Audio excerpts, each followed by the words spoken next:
The Atlanta Motor Speedway has gotten a complete and utter overhaul, repaved, reconfigured, and possibly reinvigorated. Outside of the next-gen car, it's probably the biggest story of the 2022 season. So, of course, people are going to have different opinions and different thoughts on this matter. So, I took it up to ask you guys what you thought. On my community tab, I asked, what are your opinions on the Atlanta Motor Speedway reconfiguration? Well, there were some positives, negatives, and a lot of wait and sees in varying ways. So today, let's go through a few of these comments and see which ones bring up some pretty good points.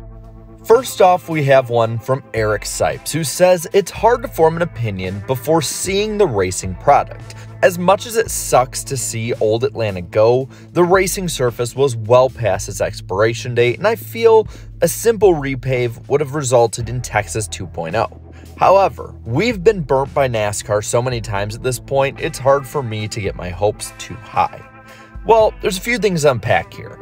I think that being cautiously optimistic is a great approach. People should be excited for something new, but at the same time, history has shown us, like you said, that we can get burnt by NASCAR. As for the Texas Motor Speedway analogy, I slightly disagree with that just because when you look back at NASCAR history at Atlanta, it has been shown that even early on in the surface's history, it put on great shows and had great finishes. Just look at the 2001 finish with Kevin Harvick and Jeff Gordon, among others, which was only 4 years after Atlanta was reconfigured the first time. So I get where you're coming from, but I definitely can see a lot of the positives in it too. Adam Jazowski says, I'm all for it. Will be interesting to see how it's supposed to drive like a super speedway. That's what I'm really interested in. We've never seen a super speedway with the kind of restrictor plate style racing ever at a track smaller than Daytona. Restrictor plates have been put on the cars before, for instance at New Hampshire, or we've seen tapered spacers, which act in similar ways to restrictor plates put on, but we have never seen something quite like this. A 1.5 mile track designed to be a super speedway. So yes, it will be very interesting to see the racing this weekend. Dale Devine says, it's going to be a shit show. Question is, will it be one where there's almost no cautions and one guy leads 90% of the laps, or a wreck fest with like 20-something cars at the end? Based on what we've seen from the next gen so far, I'm leaning towards the latter. Yes, the next gen has been pretty good this year, but I do want to stress that this package and this Atlanta track are both completely different from anything we've seen so far. But I gotta say, I am definitely hardline leaning into the thought that this will be an utter shit show that maybe we'll remember, hopefully for a good reason. I would say that I do think we're gonna see some pretty dominant performances out of this one. I don't think we're gonna see a carbon copy of Daytona, but at the same time, I do think we'll probably see a lot of wrecks in this, which is probably NASCAR and SMI's design. 8 Count Audio says they should make it a true oval like it was before 97. I still remember it being described as over a mile of turns by Jerry Punch. I think this is an interesting take to look at.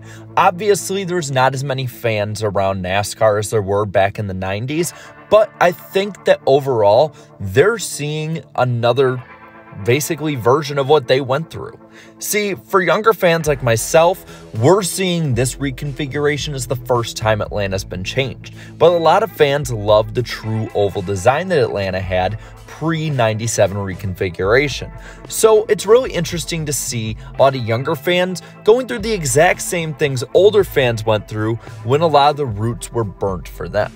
I just gotta say, I think it's really interesting to see, and maybe it'll help people understand what different fans are saying and where they're coming from. Patrick John says, I'm optimistic for it. Interested to see how it goes when all 3 of NASCAR's touring series head to AMS. I will say that I think if any series is going to succeed, it most likely would be the Xfinity series, as those are probably the best designed cars in NASCAR right now. But yes, I think that each race will probably have its distinct identity. I think that this kind of weekend is going to see teams, drivers, whoever in the organizations or manufacturers learn things as they weekend goes on and apply those to the next race in line, even with the Trucks and Xfinity being a doubleheader on Saturday. Overall, I think this is going to be one of the most odd weekends that many fans have seen in a very, very long time. Gavin Adcock says, I'm excited to see the new layout in action, but I will always love the previous layout. It's weird to see my home track change this much. It almost doesn't even feel like the same track anymore. I was just happy with the repave.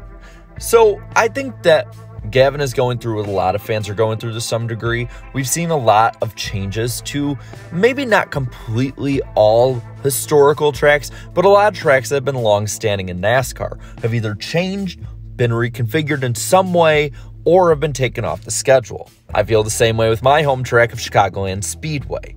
But with this, I get where he's coming from. This doesn't feel like we're going into an Atlanta weekend.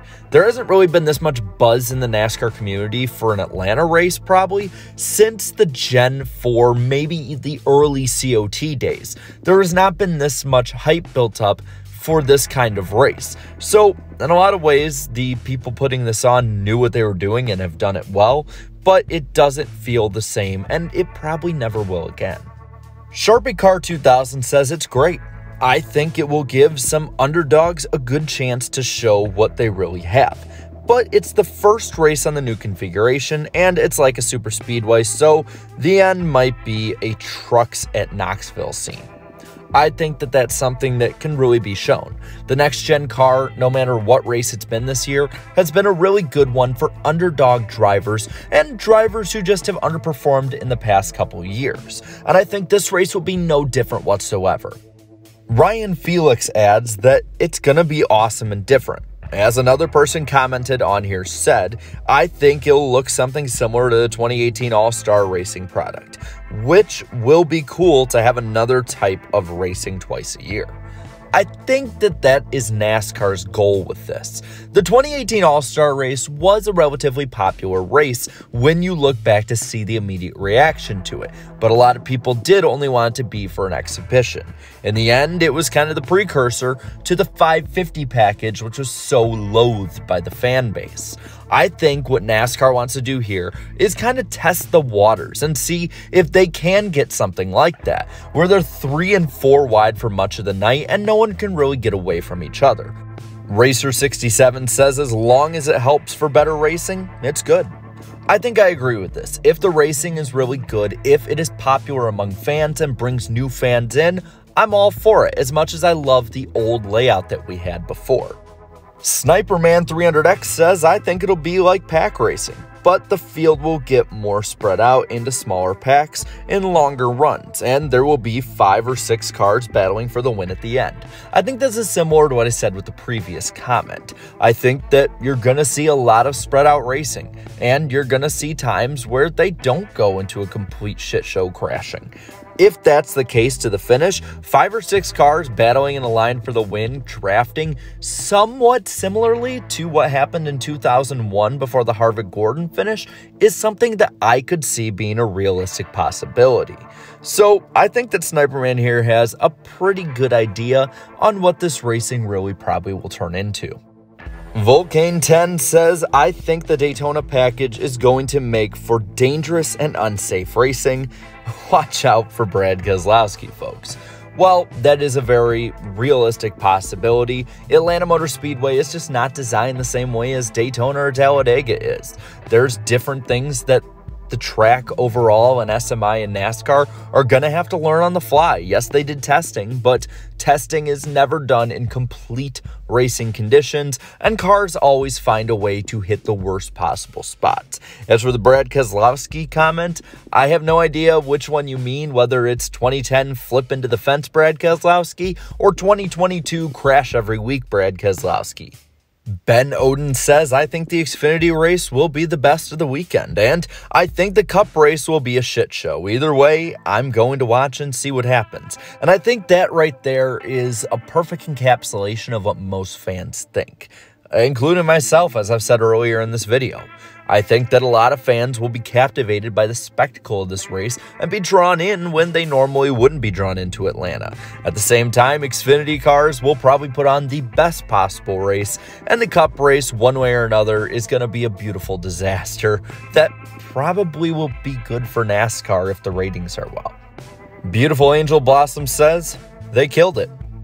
Yeah, I'm pretty sure we know where they stand, and that's where a lot of fans probably stand too. And then let's cap this one off with not Matt DiBenedetto, who claims as long as it doesn't become like how Texas is now, then I'm fine with it. Yeah, Texas has really lowered the bar and probably will be the worst race of the year still, but I gotta say, we should have a higher expectation for performance on this track. We're being promised by NASCAR, by the networks, by everyone that this is gonna be a mini Daytona or Talladega, and I think, you know what, if they're gonna market it that way, that's where we should have the bar. Texas Motor Speedway, nowhere close to that bar. The bar is invisible at that point. You can't see the bar from where it is compared to the rest of NASCAR tracks. And with that, I leave it all to you. What do you think about the new Atlanta Motor Speedway reconfiguration? Do you like it? Do you hate it? Are you in the middle with it? Or are you just downright confused like a lot of people are? Let me know down in the comments below. While you're at it, leave a like on this video, share this video, and subscribe to my channel for more great NASCAR content like this. And to all my channel members, thank you so much for your support. So until next time, have a good one.